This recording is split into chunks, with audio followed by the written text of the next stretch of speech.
이슈 토크입니다. 정부의 재정 지원 제한대학으로 분류된 동부산대학교가 자진 폐교를 추진한다고 밝혔습니다. 교육계에서는 이런 움직임이 비슷한 처지의 지방 사립대로 확산될 수 있다며 우려를 표하고 있는데요. 대책 마련을 위해 부산 지역 대학의 실태를 살펴보고 대학 구조 개혁의 방향성에 대해서 이야기 나눠보도록 하겠습니다. 동아대학교 행정학과 한세혁 교수와 함께합니다. 안녕하십니까? 네, 안녕하세요. 네, 사실 교육부에서는 이 대학 구조 조정을 위해서 대학 평가를 실시를 해오고 있습니다. 근데 이게 뭐 진짜 대학 살생부라고 불릴 만큼 이 결과에 따라 대학의 운명이 좀 좌지우지되는 그런 면이 있는데요. 지금 지난해 대학 평가 결과에서 동부산대가 이 재정 지원 제한 대역으로 지적이 됐습니다. 대학 구조 개혁이 필요한 이유에 대해서 설명을 좀 부탁드립니다. 네, 흔히 저출산으로 인한 학령 아동 감소, 그러니까 또 이제 대학 측면에서 봤을 때는 이제 입학 자원이 감소하기 때문에요. 그것이 이제 대학의 위기로 나타나고 어떤 부실로 이제 이어져서 이건 이제 어떻게 보면 악순환인데 이런 거를 어떤 쉽게 표현하는 말로 뭐 많이 얘기된 게 있죠. 벚꽃 피는 순서대로 대학이 문을 닫는다 앞으로. 그건 이제 그게 현실적으로 이제 얘기하는 문제인데 네. 사실 주제하다시피 우리나라가 이제 이 최저 출산율이에요. 전 세계적으로요. 그렇죠. 심각한 상황인데 이런 것이 이제 오랫동안 지속되어 오면서 이제 지금 이제 입학 자원이 급격하게 감소되고 입학 자원이 감축되는 상황입니다. 그래서 실제로 보면 2023년 앞으로 이제 4년 후인데요. 그때 되면은 입학 자원이 약 40만 정도로 줄어듭니다. 네. 근데 대학 그 정원 규모는 한 55, 6만인데요. 그동안 이제 대학 구조 개편해가지고 한 15,000, 2만 명은 이제 줄긴 줄었는데 네. 아직까지 턱없이 좀 이게 입학 자원이 급격하게 감소하기 때문에요. 이런 것이 이제 문제가 되는데 특히 이런 것들이 이제 계속 개선되지 못한 추세라면은 이제 우리 지역 같은 경우에 더 어려운 상황이 이제 초래될 가능성이 있습니다. 그래서 동부산 대학교가 하나의 시발점이 될 수 있습니다. 이제 어느 지역인데 마찬가지로요. 네. 그래서 부산이 특히나가 이제 다른 지역보다도 대학이 많은 그런 점에서 네. 좀 이런 위기 의식이 좀 더 강하다고 볼 수 있을 것 같습니다. 네, 이 대학 구조 조정 이후에 자진 폐교 의사를 밝힌 건 전국에서 이 동부산대가 처음이라서 좀 논란이 되고 있습니다. 부산에는 지금 대학이 굉장히 많은 걸로 알고 있는데 총 몇 개나 있습니까? 예, 현재 부산 지역 대학의 경우에 4년제 대학이 14개가 있고요. 네. 그리고 2년제 전문 대학이 9개 있습니다. 네. 이제 총 23개 대학이 있는데 인구 규모에 비해서 상당히 좀 많은 편이고 그게 서울 다음이니까요. 네. 상당히 큰 규모입니다. 그래서 지난 2016년 기준에 그 대학 알림이 정보에 의하면요. 4년제 대학 같은 경우에 그 기준이니까 12개 대학에서 5개 대학만 정원을 유지했고요. 나머지 7개는 채우지 못했습니다. 네. 그런 추세가 지금도 계속되고 있고요. 예. 그리고 전문대 같은 경우에 전체 그때 2016년 기준으로 해가지고 전부가 다 정원을 채우지 못했습니다. 예. 그래서 2018년 이제 대학 교육 기본교육 역량 진단 결과 상위가 이제 60%고요. 네. 하위가 36%인데 부산 같은 경우에 이제 하위 36% 있는 대학이 해양대나 동서대 비롯해가지고 이런 대학이 이제 거기에 포함됐고요. 네. 그 동부산대학교가 이제 재정지원대학에 이제 선정이 됐습니다. 이제 들어갔죠. 그래서 이 재정지원대 같은 게 만약에 이제 선정되면은 정원 35%를 감축해야 됩니다. 네. 그리고 이제 장학금이나 학자금 이런 대출을 학생들이 지원받지 못합니다. 이렇기 네. 때문에 이번에 동부산대 같은 경우에 입학이 상당히 좀 어렵다고 이제 볼 수 있겠죠. 네. 그래서 거의 뭐 수시도 전형 입학을 하지 못한다 할 정도니까요. 그래서 사실 이런 대학 구조 개혁의 어떤 필요성은 이런 미리 어려움을 좀 예방하고 대학들의 어떤 특성화를 좀 높이고 경쟁력을 높이기 위한 차원에서 한 건데 이런 부분들이 진짜 부산이나 다른 지역에 있어서 제대로 좀 반영되고 있는지에 대해서는 좀 제도의 취지 자체에 대해서 한번 생각할 필요가 있다고 봅니다. 네, 뭐 35% 감축에 그다음에 뭐 국가장학금이나 이런 것들이 지원이 안 되면 아무래도 등록금으로 인해서 경영에 조금 문제가 생기지 않을까 싶은데요. 사실 자진 폐교 의사를 밝힌 것에 대해서 교수님은 어떻게 보십니까? 이 사실은 법인이랑 이런 문제로 또 여러 가지 논란이 있었잖아요, 동부산대가. 그렇죠. 오죽하면은 그랬을 거라는 생각이 드는 게 사실 대학이 요즘 경영이 상당히 어렵습니다. 사립대 같은 경우 특히요. 네. 왜냐하면 10년 동안 거의 10여 년 넘게 대학 등록금이 동결됐거든요. 거의 사립대 같은 경우는 거의 좀 재정적인 게 등록금 수입의 의존도가 높거든요. 네. 그렇기 때문에 아마 동부산 대학 같은 경우에 재정 지원에 걸리고 또 학생들이 어떤 학자금이나 이런 거 대출을 받으면은 그래도 그걸 가지고서 이제 졸업한 다음에 갚고 그러는데 네. 그것조차 받지 못하니까 학생들 입장에서 꺼려하게 되는 거죠. 학교를 가는 것도요. 그렇죠. 그래서 여러 가지 또 측면에서 이제 학교 이미지 이런 부분에 있어서 좀 약간 저하되는 측면이 있는데 이게 아마 결정적인 게 대학 법인 이사장하고 사무국장이 그러니까 80억 정도 횡령 사건이 있었습니다. 네. 동부산 대학교가요. 네. 그런 사건도 있고 사실 그래서 이번에 폐교를 자발적으로 하겠다고 했는데 교육부에서는 폐교를 하기 전에 80억 횡령 그 부분에 있어서는 해결해라라고 얘기합니다. 네. 그리고 내부적으로도 교직원들이 이제 그 횡령에 대해서 소송을 좀 제기하고 있습니다. 제대로 지금 급여를 주지 못하고 있다 하거든요. 네. 그래서 거의 진짜 이런 아주 어려운 상황에 있어서 학교 입장에서는 참 폐교할 수밖에 없는 그런 상황인데 비리 그런 부분이 또 그런 부분을 좀 가속시킨 요인이 되지 않을까 생각합니다. 네, 사실 이렇게 지역 내에 위치한 대학이 경영 위기를 맞이하면 교직원이나 학생들이 굉장히 좀 타격을 받게 될 뿐만 아니라 그 지역 사회 전반에도 영향을 좀 미치게 되리라고 봅니다. 왜냐하면 대학가 앞에 있는 상점도 그렇죠. 많을 테고요. 구체적으로 좀 어떤 문제들이 발생을 하나요? 예, 대학에 따라서 대학 인구들 특히 청년들이 네. 아주 이제 소비 활동들입니다. 생산을 하지 않기 때문에 지역 경제에 미치는 영향이 큽니다. 네. 예컨대 부산 같은 경우에 부산대 주변의 금정 그 지역은 아주 상권이 아주 많습니다. 활발하고요. 네. 여기에 남구에 있어서는 부산대 경성대하고 부경대가 있어서 네. 또 동명대 이런 데 있어서 상권이 잘 돼 있고요. 제가 있는 동아대 같은 경우에도 서구가 원래 인구가 아주 침체된 지역입니다. 네. 낙후도시인데 인구가 쭉 감소하다가 최근 동아대에서 그 인문 쪽, 경영 쪽 이런 캠퍼스가 이쪽으로 이전하면서요. 상권이 많이 살아났습니다. 네. 그래서 서구 인구, 특히 청년들 인구가 좀 늘어난 측면이 있고요. 이처럼 단적으로 봐도 대학이 지역 경제에 있어서 미치는 영향이 경제적인 측면뿐만 아니라 또 복지적인 측면이나 문화적인 측면, 특히 지역 주민들에게 나름대로 좀 어떤 그 문화적인 그런 혜택, 그래서 박물관이나 무슨 여러 가지 네. 문화적인 활동을 통해서 거기에 참여할 수 있게 하는 것도 있고요. 그래서 이런 측면에서 지역에 미치는 영향이 상당히 큰데 이런 부분들이 이제 어떻게 보면 위축됨에 따라서 사실상 이제 없어지기 때문에 지역의 어떤 침체나 경제에 있어서 좀 피폐화 이럴까요? 그런 거를 좀 악순환의 고리로 가게 되는 네. 하나의 어떤 계기가 되지 않을까 생각이 듭니다. 네, 크기에 따라 좀 다르긴 하겠지만 보통 한 대학의 교직원들이나 직원이 교수진이랑 총 몇 명 정도 근무를 하게 되나요? 예, 학교 규모에 따라 다른데 비교적 이제 부산하고 동아대가 좀 큰 규모거든요. 네. 전체 합쳐서요 2만 명 정도니까 동아대 같은 경우에요. 그리고 이제 교직원까지 합치면 1,000명 정도 됩니다. 교직원들은요. 그러니까 이 규모가 큰 같은 경우에는 지역 상권이 상당히 좀 영향을 크게 받죠. 네. 그리고 이제 전문대 같은 경우에는 이제 규모가 좀 작긴 한데 특히 전문대는 국가직무능력 표준에 의해서 이제 인력 양성을 하게 돼 있거든요. 네. 그래서 만약에 이제 문 닫게 되면 대학이 전문대도 같은 경우에 지역의 어떤 그 인력 공급 측면에서요. 네. 어떤 영향을 좀 받겠죠. 그래서 지역의 기업들이라든가 필요한 인력 공급이 좀 어떤 제약되기 때문에 경제가 좀 침체되는 그런 원인으로 작용하지 않을까 봅니다. 예. 사실 이 지난 정권에서 실시한 대학 평가에서 부작용이 좀 나타나니까 지난해 이제 정부에서 대학 기본 역량 진단이라는 새 이름으로 대학 평가를 실시를 했습니다. 네. 사실 공정하게 개선됐다라고 하지만 대학 차원에서는 여전히 좀 반발이 있는데요. 네. 어떤 허점이 드러났었나요? 네. 당초의 취지를 살리지 못하는 측면이 좀 있는데요. 네. 그런 것들을 한번 좀 정책에 따라서 나타나는 어떤 부작용이랄까요? 그런 문제점 한번 간단하게 지적해드리면은 첫 번째 이제 자율개선대학 선정에서 어떤 부정이나 비리 대학들을 실시간으로 반영하지 못하는 측면이 있습니다. 네. 상지대 사례가 대표적인데요.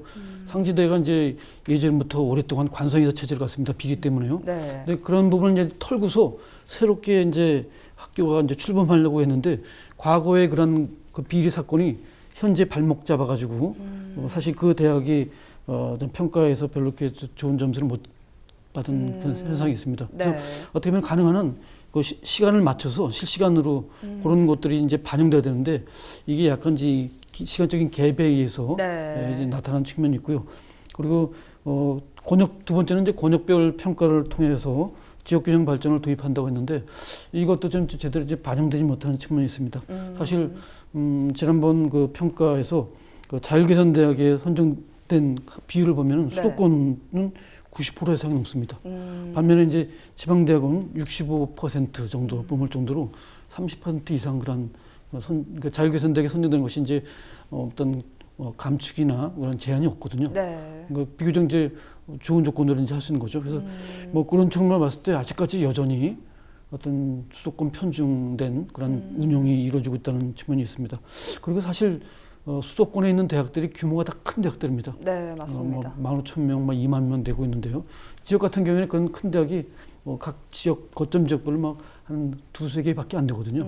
그런 측면에서 봤을 때 사실 인원이 많은 것이 어떻게 보면은 그런 긍정적인 건 아니거든요. 네. 외국 선진대학도 보면은 적정 규모로 5,000명 정도로 가져가는데 너무 큰 규모 대학으로 가져가지고 이제 사실상 어떤 부실 이런 측면도 사실 서울 수도권에 있다는 측면에서 학생들이 그냥 그쪽을 선호하니까요. 네. 그런 것도 질적으로 잘 이렇게 반영되지 못하는 측면이 있는 것 같습니다. 그래서 그런 측면에서 좀 내실이 좀 제대로 확보되지 못한 측면이 있고요. 그리고 세 번째는 전문대학에 대한 차별이 좀 갈수록 좀 심하다는 측면이 있습니다. 그래서 네. 전문대가 좀 뭐 이런 거로 해서 갈수록 좀 어려운 악순환이 반영된다는 측면이 있죠. 그래서 네. 이런 세 가지가 좀 이렇게 대학 역량 진단 평가에서 좀 제대로 개선돼서 좀 어떻게 보면 공정하게 좀 하는 것이 필요하지 않나 생각이 듭니다. 사실 이 동부산대의 폐교 결정에 여러 가지 원인이 있긴 있겠지만 이 재정 지원 제한 대역으로 분류된 게 좀 컸다라고 볼 수 있을 것 같은데요. 그래서 지금 교육계에서는 사실 동부산대와 좀 비슷한 처지의 이 사립 지방대라고 하죠. 지방대학교에 비슷한 처지니까 좀 우려를 하는 시선들이 있습니다.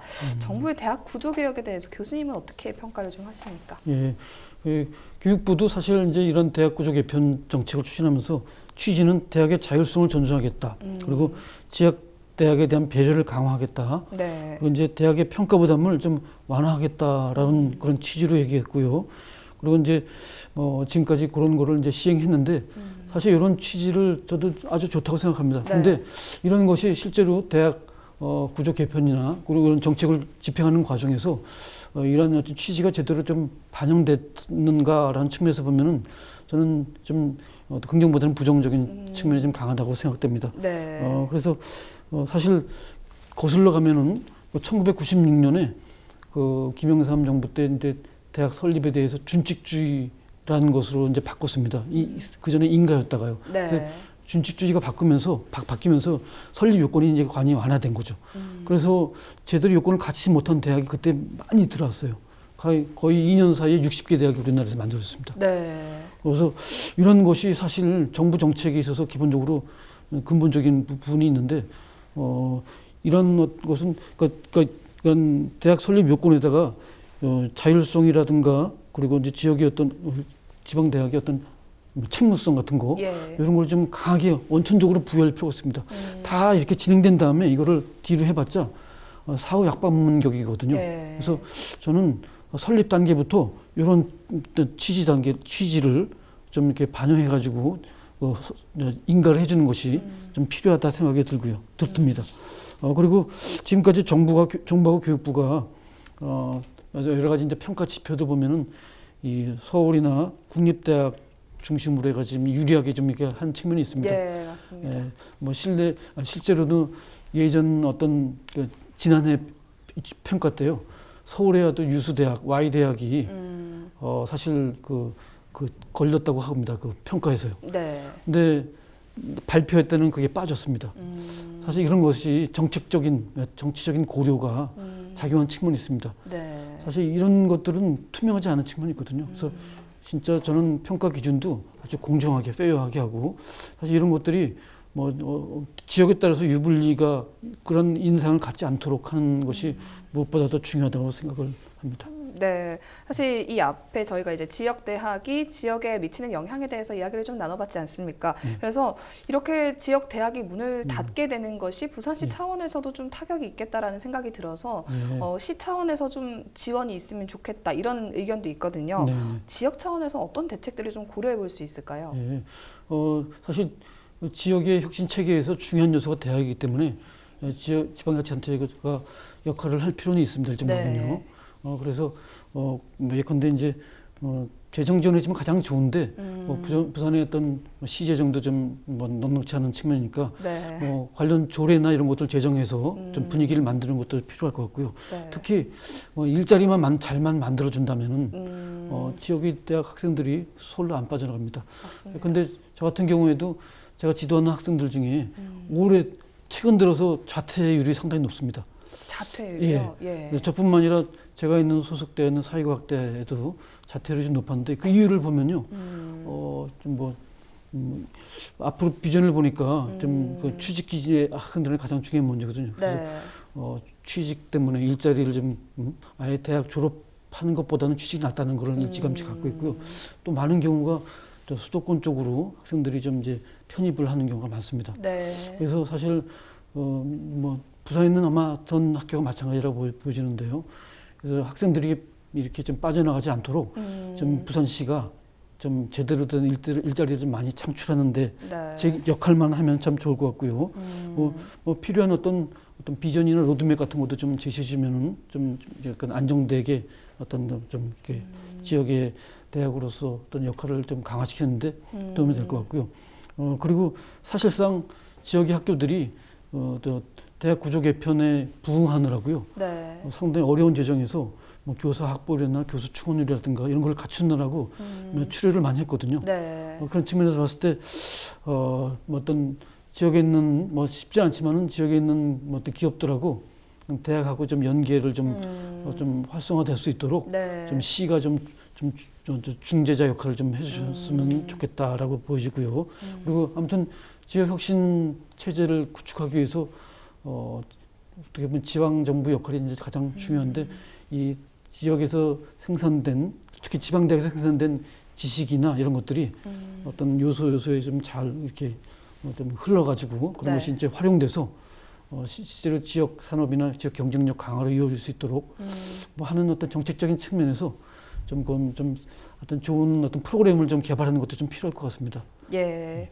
사실 지금 대학이 너무 많습니다. 인구는 줄어드는데 그렇기 네. 때문에 어느 정도 구조개혁은 필요하고 또 자연스러운 수순이라고 생각을 하는데요. 앞으로 대학 구조개혁이 좀 어떤 방향성을 가지고 나아가야 할까요? 네. 앞으로 대학은 저는 먼저 그 지방 정부뿐만 아니라 중앙정부의 역할도 중요하지만은 이제 우선돼야 될 거는 각 지방 대학들 있죠.